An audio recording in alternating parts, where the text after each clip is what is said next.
Title jail की खौफनाक रात, एक लंबी डरावनी कहानी। अगर आप डरावनी कहानियों के शौकीन हैं तो आत्मा की गूंज चैनल को सब्सक्राइब करें। घंटी दबाएं ताकि हर नई कहानी सबसे पहले आप तक पहुंचे। चलिए कहानी शुरू करते हैं। कहानी शुरू होती है। राजेश एक छोटा मोटा चोर था। वह चोरी करता, लेकिन उसे कभी कोई बड़ा नुकसान नहीं पहुंचाता।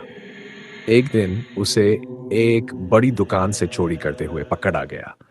पुलिस ने उसे पकड़कर जेल में डाल दिया। ये जेल नई नहीं थी, बल्कि अंग्रेजों के जमाने की थी और बेहद पुरानी। इस जेल के बारे में कहा जाता था कि यहाँ रात में अजीब घटनाएं होती हैं। राजेश को जेल के सबसे कोने वाले हिस्से में एक अलग थलग कोठरी में रखा गया। जेलर ने उसे अंदर बंद करते हुए चेतावनी दी, देखो, रात में अगर कोई आवाज सुने तो ध्यान मत देना, चुपचाप सो जाना। यहाँ कुछ कहानियां हैं, लेकिन तुम्हें डरने की जरूरत नहीं है।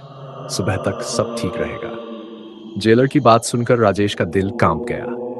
वह डरपोक आदमी नहीं था, लेकिन ऐसी बातों से वह थोड़ा विचलित हो गया। उसने जेलर से पूछा, ऐसा क्या है इस कोठरी में?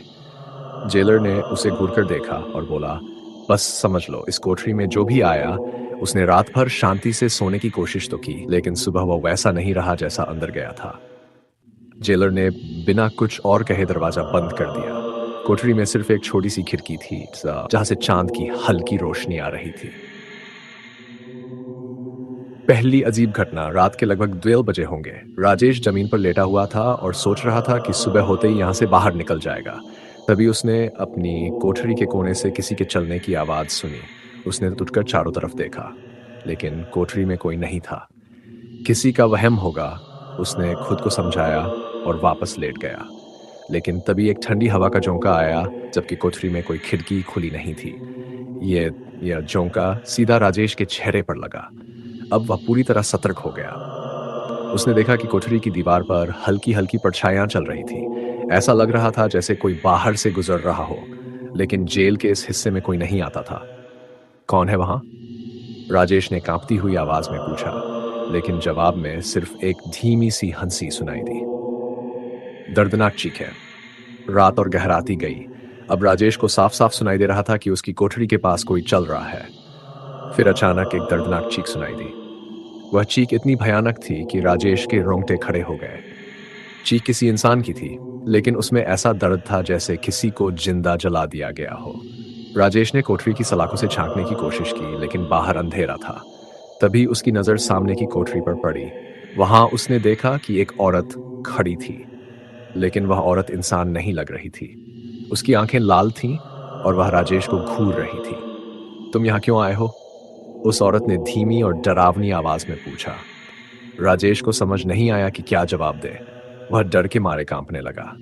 उसने सलाखों से हटने की कोशिश की, लेकिन तभी औरत गायब हो गई। कोठरी का अतीत। राजेश को अब महसूस हुआ कि इस जगह पर कुछ तो गड़बड़ है। वह कोने में दुबक कर बैठ गया। तभी उसे अपने सिर के ऊपर खटखटाने की आवाज सुनाई दी। कौन है? उसने फिर से डरते हुए पूछा। इस बार उसे जवाब मिला। एक धीमी आवाज में किसी ने कहा, यह मेरी जगह है। राजेश ने घबराते हुए कहा, मैंने कुछ नहीं किया, मुझे यहां से जाने दो। तभी दीवार पर खून से लिखे अक्षर उभरने लगे। उसमें लिखा था, यहां से कोई नहीं जा सकता। राजेश की सांसें तेज हो गई।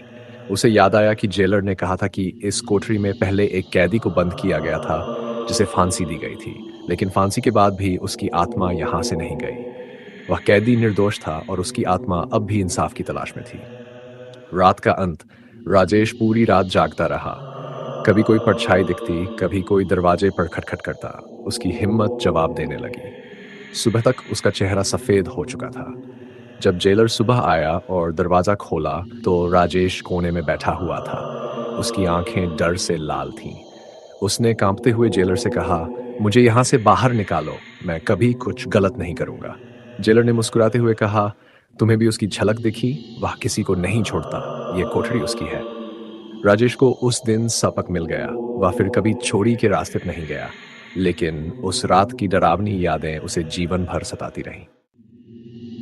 अगर आपको ये कहानी पसंद आई हो तो आत्मा की गूंज चैनल को सब्सक्राइब करें। अगली बार फिर मिलेंगे एक और डरावनी कहानी के साथ।